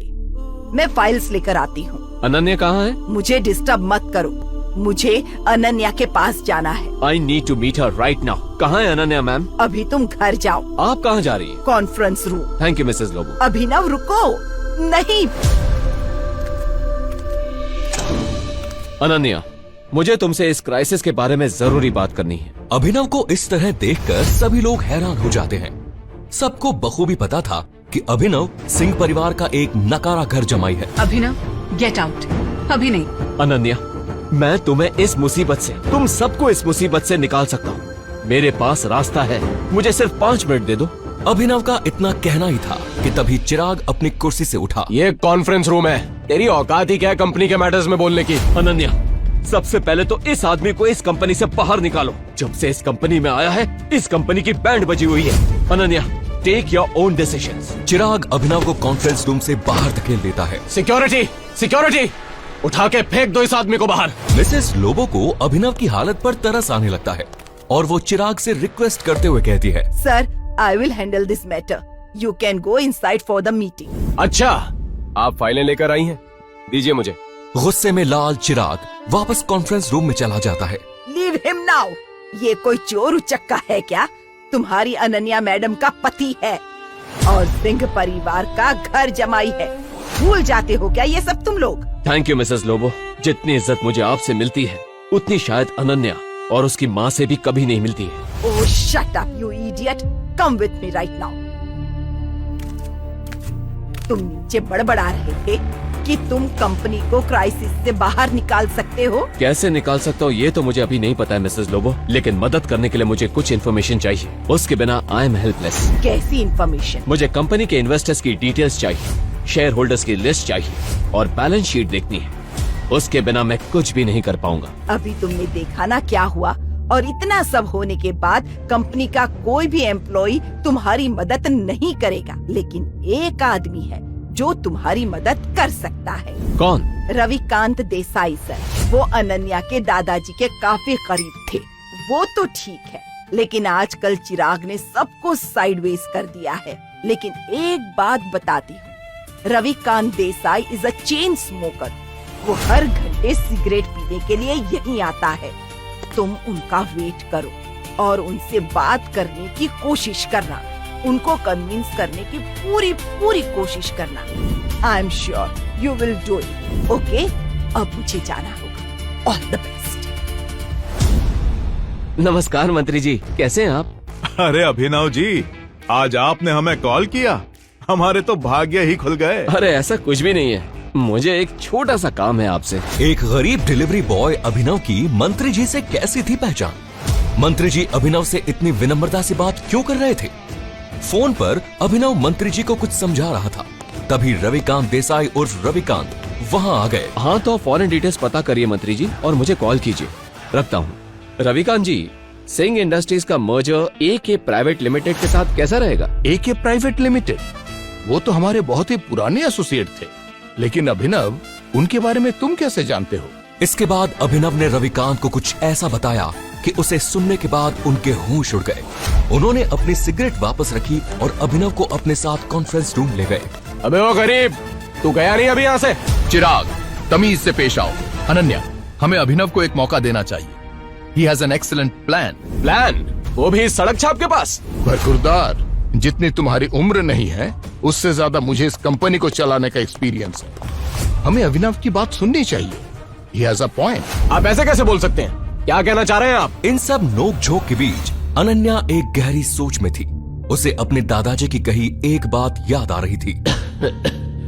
Ananya बेटा, अभिनव तुम्हारे लिए एक बहुत ही अच्छा जीवन साथी है और हमेशा याद रखना, जब भी तुम पर या सिंह इंडस्ट्रीज पर कोई मुसीबत आएगी तो अभिनव ही तुम्हें उससे बाहर निकालेगा। सामने चल रही बहस को देख अनन्या जोर से चिल्लाती है, चिराग, ये मत भूलो ये कंपनी मेरी है और हर डिसीजन का वीटो पावर मेरे पास है। Sit down. बैठो और जल्दी करो। अनन्या का चिराग पर चिल्लाना देख अभिनव को बहुत खुशी हुई। रविकांत ने अभिनव को अपने बगल वाली कुर्सी पर बैठाया।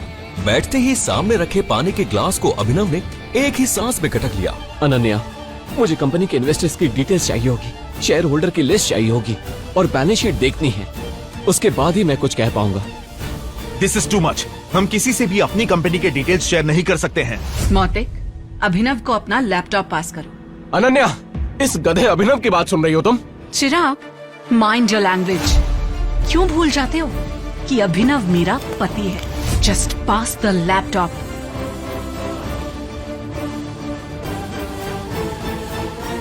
दो साल में पहली बार अभिनव ने अनन्या को उसके लिए लड़ते हुए देखा था। अनन्या, स्टेटमेंट्स में बहुत सी इरेगुलरिटीज दिख रही है और हमारे इन्वेस्टर्स के छोड़ के जाने का एक पैटर्न भी दिख रहा है। बैलेंस शीट की काफी ऐसी ट्रांजैक्शंस है जिस पे मुझे डाउट है। क्या बकवास कर रहे हो? ये सब तो हवाई बातें हैं। पहले ये बताओ, कंपनी को दिवालिया होने से कैसे बचाओगे? गिरते हुए शेयर्स को कैसे कंट्रोल करोगे तुम? हाँ? अनन्या, हमें अपनी कंपनी के शेयर्स बाय बैक करने होंगे। Brilliant idea. तुम्हें क्या लगा अभिनव, ये सब हम लोगों ने डिस्कस नहीं किया होगा? अभिनव, हमारे पास फंड्स कहाँ हैं? You are right. Okay, let me make a call. इतना कहते ही अभिनव ने अपने फोन से एक नंबर मिलाया और उसके बाद जो उसने फोन पर कहा उसे सुनकर अनन्या के साथ सबके होश उड़ गए।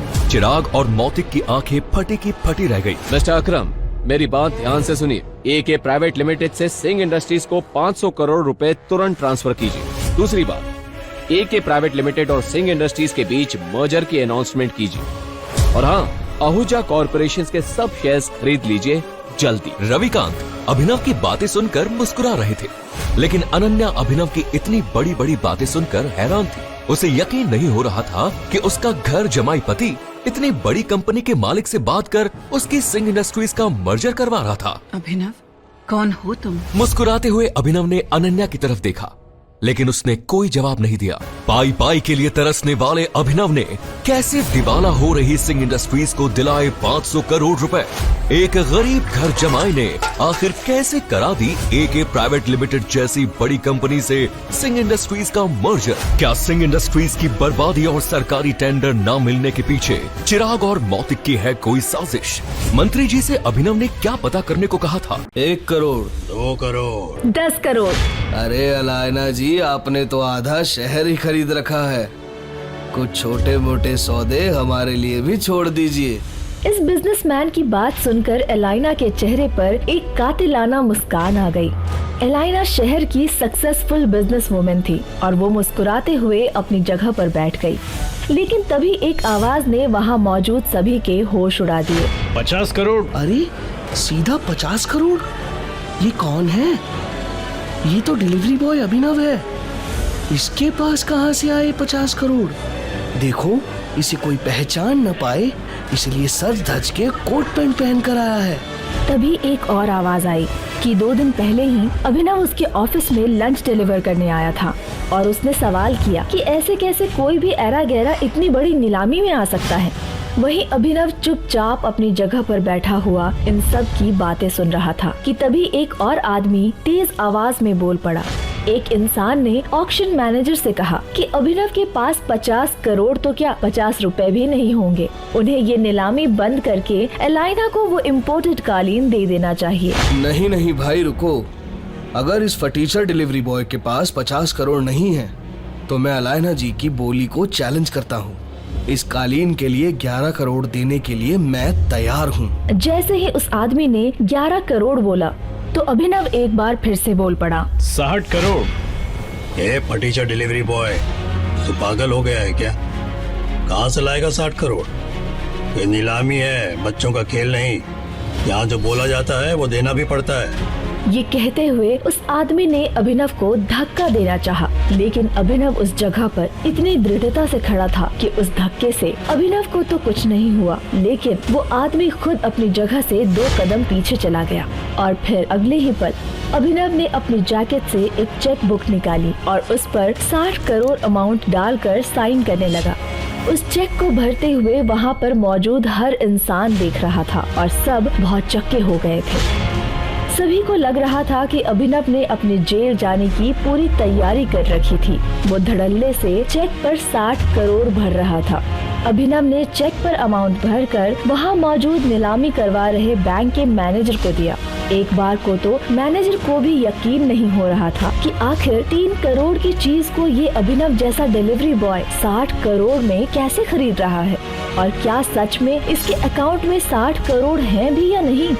मैनेजर ने थोड़ी देर तक उस चेक की जांच पड़ताल की और जब उसने ऑनलाइन बैंक अकाउंट में बैलेंस देखा तो उसके होश उड़ गए। इसके बाद मैनेजर खड़ा हुआ और माइक पर बोला, ये नीलामी यहीं समाप्त की जाती है और ये विशेष इम्पोर्टेड कालीन 60 करोड़ रुपए में अभिनव जी को दी जाती है। जैसे ही मैनेजर ने माइक से ये अनाउंसमेंट किया तो वहाँ बैठे सब लोगों की आंखें फटी की फटी रह गई। सबसे पीछे खड़ी एक बहुत ही खूबसूरत लड़की मिस एलाइना, जिन्होंने 10 करोड़ की बोली लगाई थी, उनके पास किसी का कॉल आया। वो इम्पोर्टेड कालीन आपको मिल गई। ये कोई अभिनव नाम का डिलीवरी बॉय है जिसने 60 करोड़ की बोली लगाई है। मतलब आजकल डिलीवरी वालों के पास इतने पैसे आ गए हैं कि 5 करोड़ की चीज को वो 60 करोड़ में खरीद रहा है। एक बार यहाँ से बाहर निकले तो मैं बताती हूँ, इसको तो मैं छोड़ूंगी नहीं। एलाइना जी, ये सब सोचने से पहले एक बार अभिनव की उंगली में देखिए। उसके बाद एलाइना ने अपनी आंखें उठाई और जैसे ही उसकी आंखें अभिनव के दाहिने हाथ में पहनी हुई अंगूठी पे गई तो वो पूरी तरह से चौंक गई। उसकी आंखें फटी की फटी रह गई और उसने चौंकते हुए कहा, टाइगर। टाइगर का नाम सुनते ही एलाइना के होश उड़ गए थे। क्या है टाइगर की सच्चाई? कैसे एक डिलीवरी बॉय के अकाउंट में आए 800 करोड़? क्या है अभिनव का राज? अगर वो इतना पावरफुल है तो क्यों रह रहा है दुनिया के सामने डिलीवरी बॉय बनकर? आखिर कौन है टाइगर? इस कबाड़ी को तो मेरा कुत्ता भी घास ना डाले, मेरा बॉयफ्रेंड तो भूल ही जाओ। वैभवी के ऐसा कहते ही देवेन ने अभिनव को वहाँ से चले जाने को कहा और उसे बेइज्जत किया कि वैभवी ने तो उसे भगा दिया है। आज के बाद दोबारा वैभवी के पास भटकने की भी ना सोचे। प्लीज वैभवी, हम साथ में घर बनाने वाले थे, मैं तो हमारे लिए पैसे जोड़ रहा था। झोपड़ी को घर नहीं कहते अभिनव, जाओ यहाँ से। अभिनव की गर्लफ्रेंड वैभवी ने अभिनव की आंखों के सामने अमीरजादे देवेन के गले लग गई। अभिनव का सीना दर्द के मारे फटा जा रहा था। अभिनव वहाँ से रोते हुए बाहर निकला और शराब की एक पूरी बोतल पी गया। मन ही मन उसने कहा कि इससे बेहतर तो उसे मौत आ जाती। अभिनव नींद और नशे में बेसुध एक कार के सामने आने ही वाला था कि इतने में कार के ड्राइवर ने ब्रेक्स लगा दिए। उस कार में गुड़गांव का अमीरजादा सनी सिंह बैठा था। नशे में धुत अभिनव को देख उसने अपने गार्ड से कहा, परफेक्ट, वाह, अब आएगा मजा। इसे डिक्की में डालो और मेरी बहन अनन्या के कमरे में। मगर बॉस, ये आदमी जैसा कहा है वैसा करो। और हाँ, दादाजी को क्या कहना है याद है ना? जी बॉस। अभिनव की जब आंख खुली तो उसके चारों ओर बंदूक ताने आदमी खड़े थे। वो एक आलीशान महल जैसे कमरे में था। उसके बगल में एक सुंदर लड़की बैठकर रो रही थी। सामने 6 फीट लंबे चौड़े आदमी ने अभिनव को गुस्से में देखते हुए कहा, ये शराबी है तुम्हारी पसंद अनन्या? अनन्या ने रोते हुए जवाब दिया, दादाजी मेरा यकीन मानिए, मैं नहीं जानती इसे, मुझे नहीं पता ये मेरे कमरे में कैसे आया। तभी दादाजी की नजर अभिनव के पैरों की तरफ गई। दादाजी ने सनी को चुप कराते हुए अनन्या से कहा कि उनके घर के नियम के मुताबिक अनन्या को अभिनव से शादी करनी पड़ेगी और अगर उसने मना किया तो उसके हिस्से की प्रॉपर्टी सनी को मिल जाएगी। हाथों हाथ जबरदस्ती अभिनव और अनन्या को कोर्ट रजिस्ट्रार के सामने पेश करवाकर शादी करा दी गई। अभिनव एक मामूली डिलीवरी बॉय था। सर पर तानी बंदूक के सामने वो कुछ भी बोलने की हालत में नहीं था। शादी होते ही दादाजी ने अपने गार्ड से कहा कि अब वो अभिनव को मारे और इतना मारे कि उसके शरीर के सारे रंग बाहर आ जाएं और फिर अनन्या से शाम में अभिनव के साथ अकरम की पार्टी में आने को कहा। दादाजी के आदमियों ने अभिनव के चेहरे का नक्शा ही बदल दिया और फिर उसके बाद उसे हॉस्पिटल ले गए। अभिनव की जिंदगी में 24 घंटे में जितना कुछ हुआ उतना उसकी पूरी जिंदगी में नहीं हुआ था। मजाक तो देखो, अकरम की पार्टी में पहुंचते ही अभिनव को वैभवी दिख गई। तुम्हारी शक्ल का कीमा भरता किसने बना दिया? यहाँ कुछ डिलीवरी देने आए हो क्या? वैसे इतनी लेविश पार्टी में तुम्हें देखकर मुझे तो उल्टी सी आ रही है। अभिनव ने जवाब दिया कि उसे एक धोखेबाज से कोई बात नहीं करनी है और वो इस पार्टी में उसकी बीवी के साथ आया है। अच्छा, पीछे देखो, तुम्हारी बीवी को तो कोई दूसरा लड़का है। अभिनव पीछे मुड़ा तो देखा कि एक बेहद रईस लड़का जिसने 30 लाख का सूट और 90 लाख की डायमंड लगी घड़ी पहनी थी, वो अभिनव की पत्नी अनन्या को गले लगा रहा था। हाय, मैं अनन्या का पति हूँ। अभिनव, ये चिराग है मेरा दोस्त, और चिराग ये है मेरा मजबूरी। मजाक कर रहा हूँ। वैसे तुम्हें देखकर शॉक्ड तो हो गया हूँ। अनन्या तभी उन दोनों को छोड़कर वॉशरूम चली जाती है और उसके जाते ही अभिनव ने चिराग से कहा कि वो अनन्या से दूरी बना के रखे, जिसपे चिराग ने अभिनव को डिलीवरी बॉय कहते हुए उसकी बेइज्जती करने लगा और बोला कि उसके नौकर भी अभिनव से 10 गुना ज्यादा कमाते हैं। मुझे अपनी कमाई की धौंस मत देखा। अभी तो कुछ किया ही कहाँ है। धौंस तो तू तब देखेगा जब तेरी बीवी की कंपनी भी खरीद लूंगा। जुबान नोच लूंगा तेरी में। ऐसा लग रहा था कि दोनों के बीच बड़ी लड़ाई होने वाली है, पर तभी अनन्या वहाँ पहुँच गई। अभिनव, क्या कर रहे हो तुम? अरे, ये क्या कह रहा था तुम्हें सुनाई नहीं दिया? कहता है तुम्हें मुझसे छीन लिया। ये सुनकर अनन्या अभिनव को चिराग से दूर कमरे के कोने में ले जाती है और उसे कान में कहती है कि वो अभिनव को छोड़ सकती है मगर चिराग को नहीं। उसे पार्टनर बनाए रखना उसकी मजबूरी है। अनन्या बताती है कि उसकी कंपनी डूबने वाली है, जिसे बचाने के लिए चिराग उसे इन्वेस्टर्स से मिलवाने वाला है। अनन्या ने इतना कहा ही था कि पीछे से चिराग की आवाज आई।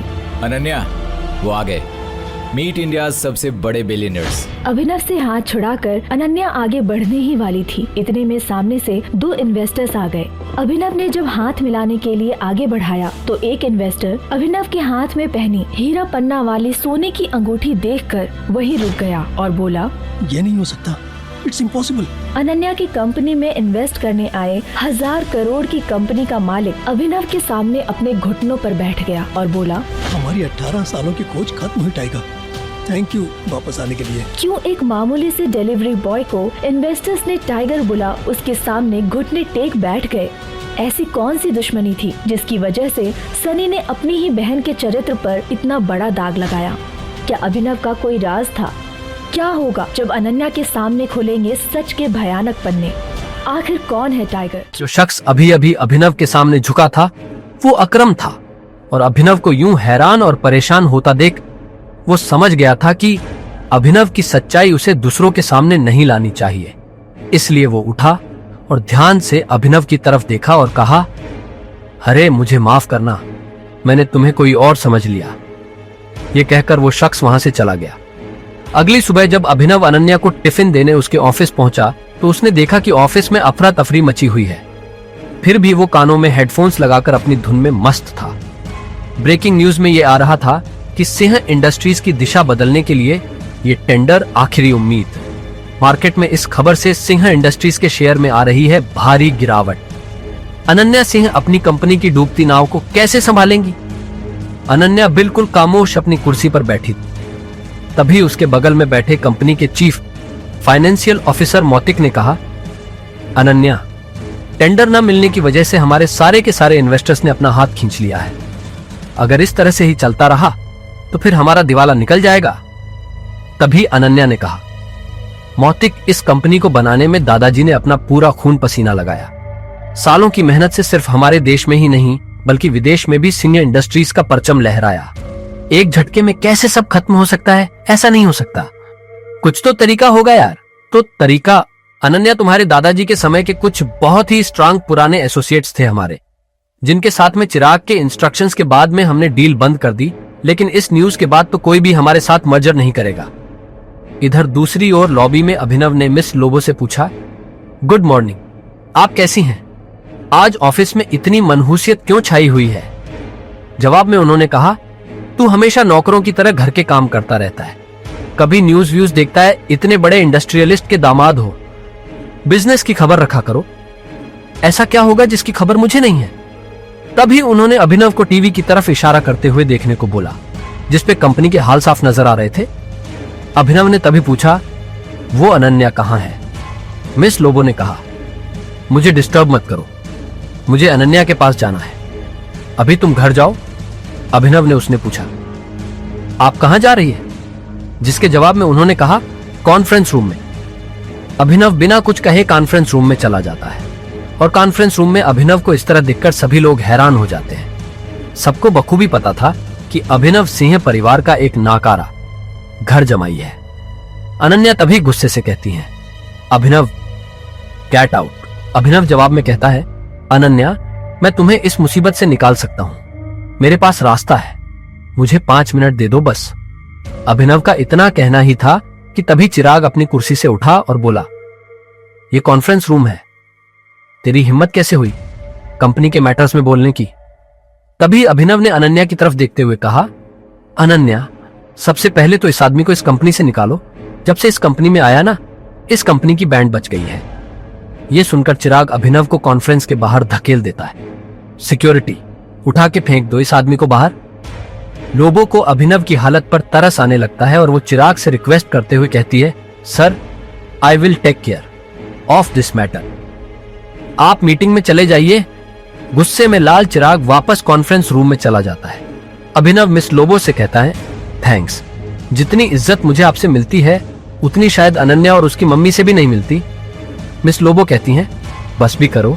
अच्छा ये बताओ, अभी तुम कहे कि तुम कंपनी को क्राइसिस से बाहर निकाल सकते हो, कैसे? अभिनव जवाब में कहता है, कैसे तो अभी मुझे नहीं पता, लेकिन मुझे कुछ भी मदद करने के लिए पहले कुछ इन्फॉर्मेशन चाहिए होगी। मुझे इस कंपनी के इन्वेस्टर्स की डिटेल्स चाहिए, शेयर होल्डर्स की लिस्ट चाहिए और बैलेंस शीट देखनी है। उसके बिना मैं कुछ भी नहीं कर पाऊंगा। इतने में मिस लोबो ने कहा, अभी तुमने देखा ना क्या हुआ, और इतना सब होने के बाद कंपनी का कोई भी आदमी तेरी मदद करने से डरेगा। हाँ, लेकिन एक आदमी है जो तुम्हारी मदद कर सकता है। अभिनव ने पूछा, कौन? मिस लोबो ने जवाब में कहा, रविकांत देसाई सर। वो अनन्या के ग्रैंडफादर के बहुत क्लोज है। तुम यहां उनका वेट करना, उनसे बात करने की कोशिश करना, उन्हें कन्विंस करने की पूरी कोशिश करना। All the best. Miss Lobo के जाने के बाद अभिनव ने एक कॉल लगाया। नमस्कार मंत्री जी, कैसे हैं आप? दूसरी तरफ से आवाज आई, अरे अभिनव जी, आपने हमें कॉल किया, हमारे तो भाग्य ही खुल गए। तभी अभिनव ने कहा, अरे नहीं, ऐसा कुछ भी नहीं है, मुझे एक छोटा सा काम था आपसे। फोन पर अभिनव मंत्री जी को कुछ समझा रहा था। तभी रविकांत देसाई उर्फ रविकांत वहां आ गए। हाँ, तो फॉरेन डिटेल्स पता कीजिए मंत्री जी, और मुझे कॉल बैक कीजिए। अभी मैं रखता हूं। रविकांत ने अभिनव की यह बात सुन ली थी। अभिनव ने पलटकर उनसे कहा, रविकांत जी, सिंह इंडस्ट्रीज का मर्जर एके प्राइवेट लिमिटेड के साथ कैसा रहेगा? रविकांत हैरान होकर कहते हैं, एके प्राइवेट लिमिटेड, वो तो हमारे बहुत ही पुराने एसोसिएट्स थे। लेकिन अभिनव, तुम उनके बारे में कैसे जानते हो? इसके बाद अभिनव ने रविकांत को कुछ ऐसा बताया कि उसे सुनने के बाद उनके पैरों तले जमीन खिसक गई। उन्होंने अपनी सिगरेट वापस रखी और अभिनव को अपने साथ कॉन्फ्रेंस रूम में ले गए। अभिनव को अंदर आता देख चिराग बोला, अबे ओ गरीब, तू गया नहीं अभी यहां से? इसके जवाब में रविकांत गुस्से में बोले, बिहेव योरसेल्फ चिराग। फिर अनन्या की तरफ देखते हुए बोले, हमें अभिनव को एक मौका देना चाहिए, उसके पास एक बहुत अच्छा प्लान है। ये सुनते ही चिराग हंसते हुए बोला, प्लान, वो भी इस गरीब घर जमाई के पास? रविकांत से रहा नहीं गया और उन्होंने चिल्लाते हुए चिराग से कहा, बरखुरदार, जितनी तुम्हारी उम्र नहीं है उससे ज्यादा मुझे इस कंपनी को चलाने का एक्सपीरियंस है, हमें अभिनव को सुनना चाहिए। तभी चिराग बीच में बोला, ऐसे कैसे बोल सकते हैं आप? कहना क्या चाह रहे हैं आप? इस नोकझोंक के बीच अनन्या एक गहरी सोच में थी। उसे अपने दादाजी की कही एक बात याद आ रही थी। अनन्या बेटा, अभिनव तुम्हारे लिए एक बहुत ही अच्छा जीवन साथी है, और हमेशा याद रखना, जब भी तुम पर या सिंह इंडस्ट्री पर कोई भी मुसीबत आएगी ना, तो अभिनव ही तुम्हें उससे बाहर निकालेगा। सामने चल रही बहस को देख अनन्या जोर से चिल्लाती है, चिराग, ये मत भूलो, ये कंपनी मेरी है और हर डिसीजन मेरा होगा। अभिनव, बैठो और बताओ तुम क्या कहना चाहते हो। अनन्या को चिराग पर चिल्लाता देख अभिनव को बहुत खुशी हुई। रविकांत ने अभिनव को अपने बगल वाली कुर्सी पर बिठाया। बैठते ही सामने रखे पानी के गिलास को अभिनव ने एक सांस में गटक लिया। अनन्या, मुझे सबसे पहले कंपनी के इन्वेस्टर्स की डिटेल्स चाहिए होगी, शेयर होल्डर्स की लिस्ट चाहिए होगी, एंड बैलेंस शीट देखनी होगी। उससे पहले मैं कुछ नहीं कर पाऊंगा। तभी चिराग, जो कि गुस्से से तिल मिला रहा था, बोल उठा, दिस इज टू मच। हम ऐसे ही किसी को भी अपनी कंपनी की डिटेल्स नहीं दे सकते। लेकिन अनन्या ने बिना चिराग की सुने अपने एक एम्प्लॉय से कहा, अभिनव को लैपटॉप दो। चिराग बोला, तुम अभी भी मेरी बात नहीं मान रही हो अनन्या। अनन्या से रहा नहीं गया और वो बोली, Chirag, why don't you mind your own business? क्यों भूल जाते हो कि अभिनव मेरा पति है? 2 साल में पहली बार अभिनव ने अनन्या को उसके लिए सपोर्ट में बोलते हुए देखा था। अभिनव ने कहा, अनन्या, मुझे स्टेटमेंट्स में बहुत सी इरेगुलरिटीज दिख रही हैं। हमारे इन्वेस्टर्स के चले जाने का एक पैटर्न भी दिखाई दे रहा है। बैलेंस शीट की काफी ऐसी ट्रांजैक्शंस है जिस पे मुझे डाउट है। चिराग बोला, ये क्या बकवास कर रहे हो? ये सब तो हवाई बातें हैं। ये बताओ कि कंपनी को दिवालिया होने से कैसे बचाओगे तुम? गिरते हुए शेयर्स को कैसे कंट्रोल करोगे तुम? अभिनव ने अनन्या को देखते हुए कहा, अनन्या, हमें कंपनी के शेयर्स बाय बैक करने होंगे। ये सुनते ही चिराग ताली बजाने लगा। Brilliant idea. तुम्हें क्या लगा अभिनव, ये सब हम लोग ने डिस्कस नहीं किया होगा? अभिनव, हमारे पास फंड्स कहां हैं? अभिनव ने कहा, okay, let me make a call. इतना कहते ही अभिनव ने अपने फोन से एक नंबर मिलाया और उसके बाद जो उसने फोन पर कहा उसे सुनकर अनन्या के साथ सबके सब हैरान हो गए। चिराग और मोती की आंखें फटी की फटी रह गई। मिस्टर अकरम, मेरी बात ध्यान से सुनिएगा। एके प्राइवेट लिमिटेड के अकाउंट से सिंह इंडस्ट्रीज के अकाउंट में अभी के अभी 500 करोड़ ट्रांसफर कीजिए। दूसरी बात, एके प्राइवेट लिमिटेड और सिंह इंडस्ट्रीज का मर्जर जो है उसको पब्लिकली अनाउंस कीजिए अभी। और हाँ, आहूजा कॉरपोरेशंस के जितने भी शेयर्स हैं सब खरीद लीजिए। रविकांत अभिनव की बातें सुनकर मुस्कुरा रहे थे, लेकिन अनन्या अभिनव की इतनी ऊंची बातें सुनकर हैरान थी। उसे यकीन ही नहीं हो रहा था कि उसका घर जमाई पति कंपनी के मालिक से बात कर उसकी सिंह इंडस्ट्रीज का मर्जर करवा रहा था। अनन्या ने आखिरकार हिम्मत जुटाकर पूछा, अभिनव, कौन हो तुम? मुस्कुराते हुए अभिनव ने अनन्या की तरफ देखा, लेकिन उसने कोई जवाब नहीं दिया। अनन्या द्वारा किए गए सवाल का जवाब अभिनव देता, उससे पहले ही उसकी आंख खुली और उसने खुद को अपने घर में पाया। यह सिर्फ एक सपना था, लेकिन अभिनव को इस बात पर भरोसा नहीं हो रहा था। अभिनव अपने घर पर इसलिए सो रहा था क्योंकि अनन्या को बिल्कुल पसंद नहीं था कि वह सुबह उठकर अभिनव का चेहरा देखे। अभिनव के पापा संजय की मौत जो एक साजिश थी, उसके बाद से वह काफी अकेला हो गया था।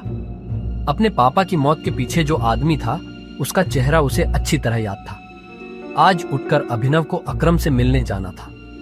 अभिनव जल्दी से तैयार होकर जब अकरम के पास पहुंचा तो अकरम उसे देखकर काफी खुश हो गया और कहा, आखिरकार हमने तुम्हें ढूंढ ही लिया टाइगर। टाइगर?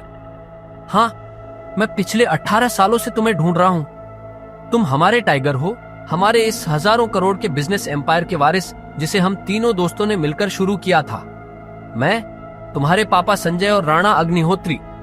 इतना कहते ही अकरम ने दीवार पर टंगी एक तस्वीर की तरफ इशारा कर दिया, जिसमें संजय, अकरम और राणा तीनों मौजूद। राणा को देख अभिनव को झटका लगा। उसकी आंखों के सामने वो दिन फिर से हरा हो गया जो वो हर सुबह देखकर उठता था। उस रात अभिनव के पिता को जिस आदमी ने गोली चलाई थी वो राणा था। दोस्त होने के बावजूद राणा ने अभिनव के पिता के साथ गद्दारी की थी। अभिनव की आंखें चिंगारी सी लाल हो गई। ये देख अकरम ने पूछा, क्या हुआ? तुम इतने गुस्से में क्यों हो? नहीं, मैं ठीक हूं। आपको मुझसे कुछ बात करनी थी ना? हाँ, मैं तुम्हें हमारी कंपनी द माफिया किंग के बारे में कुछ बताने वाला था। हम तीनों ने मिलकर द माफिया किंग को खड़ा किया था, जिसके नाम से पॉलिटिशियन, सेलिब्रिटी और इस देश का बड़े से बड़ा आदमी कांपता था। पर तुम्हारे पापा के जाने के बाद सब बिखर गया। इस बीच हमारे कुछ दुश्मन भी पैदा हो गए।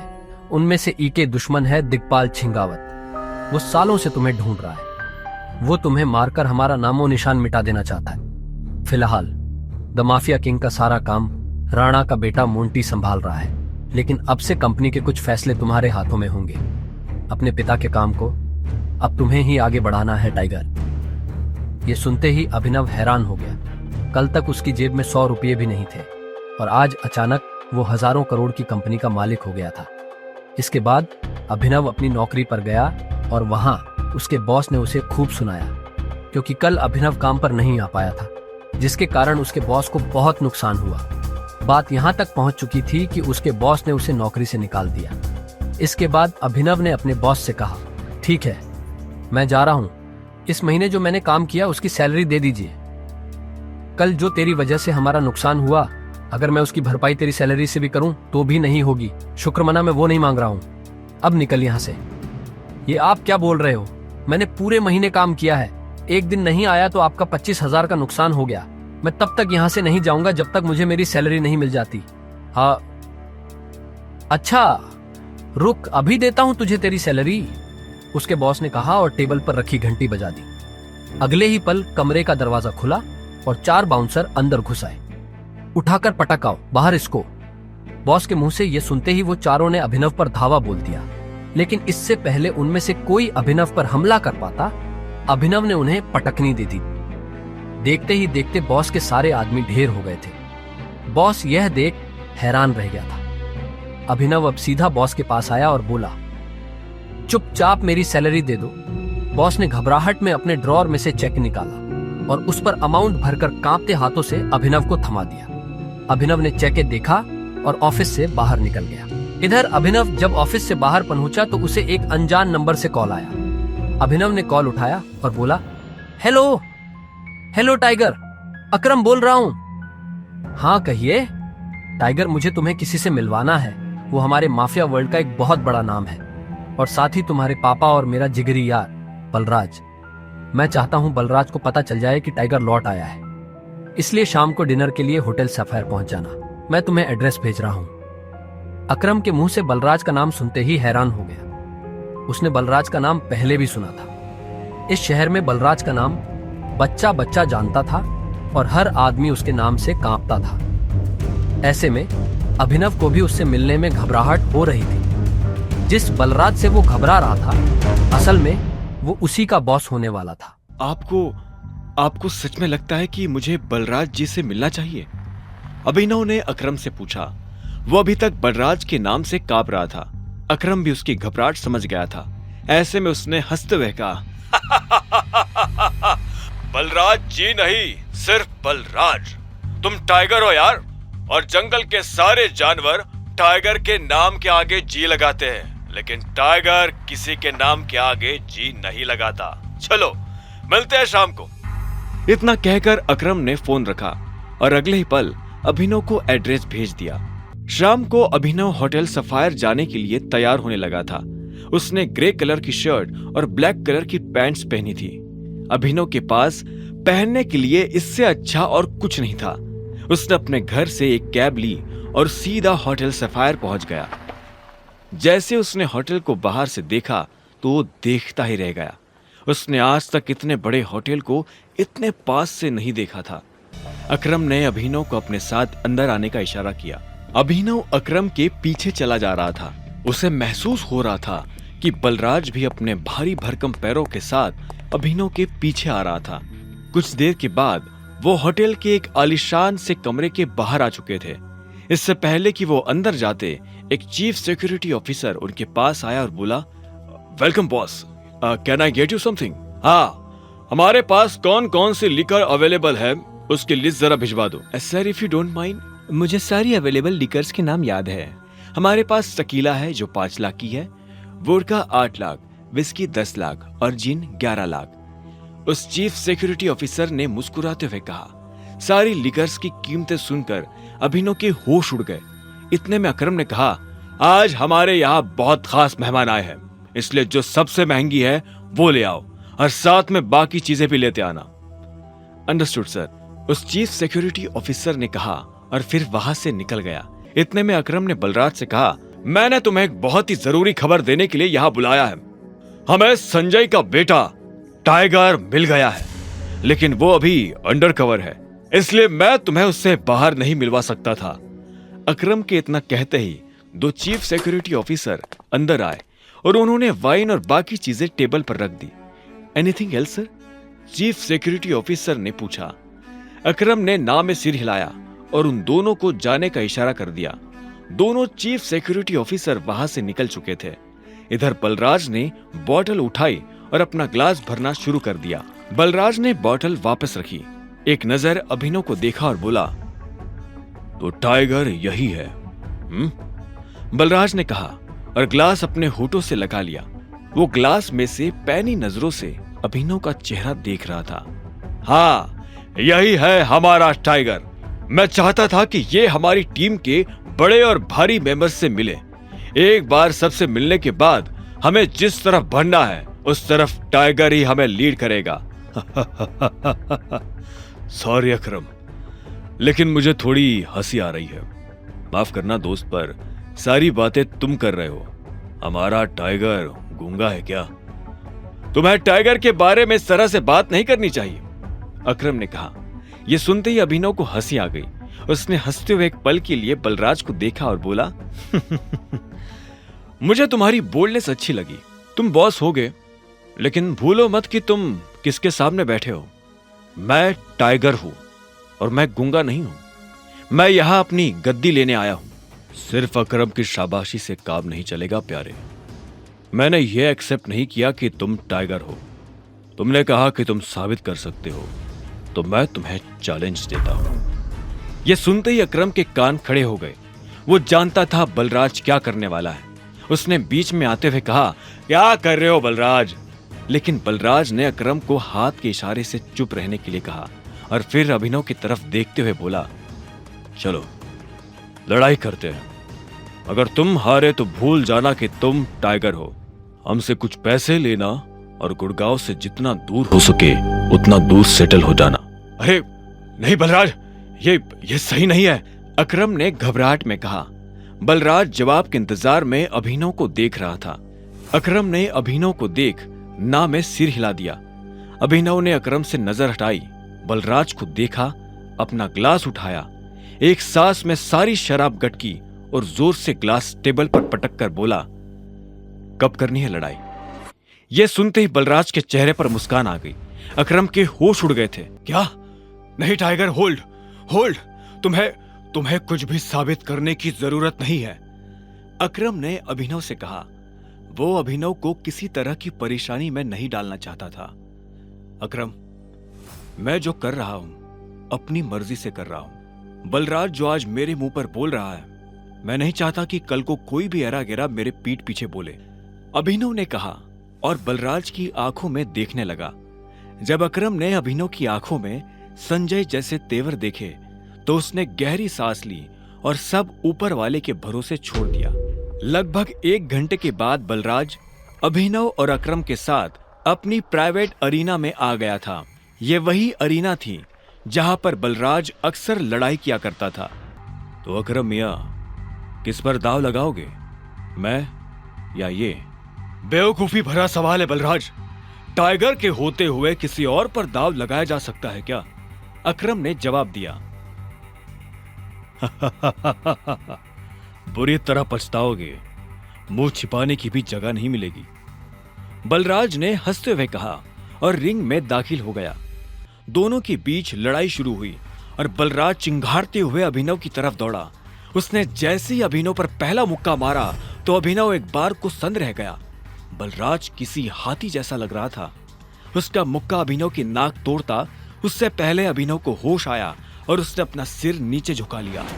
बलराज का मुक्का खाली गया और वो पलटकर अभिनव को देखने लगा। उसके चेहरे पर हंसी थी। बलराज फिर से भागते हुए अभिनव की तरफ आया।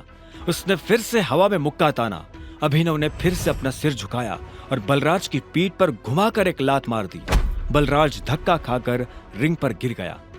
इधर अभिनव दूसरे कोने में खड़ा हो गया था। बलराज को इस बार गुस्सा आया। वो फिर से तेजी से अभिनव की तरफ बढ़ा और अभिनव ने झुककर उसके पैर पर लात मार दी। बलराज अपने आप को संभाल नहीं पाया और फिर से नीचे गिर गया। ये देख अकरम को मजा आ गया। उसने बलराज से कहा, सरेंडर कर दो बलराज, क्यों अपना रिकॉर्ड खराब कर रहे हो? मैं बाहर किसी से नहीं कहूंगा कि तुम टाइगर से हारे थे।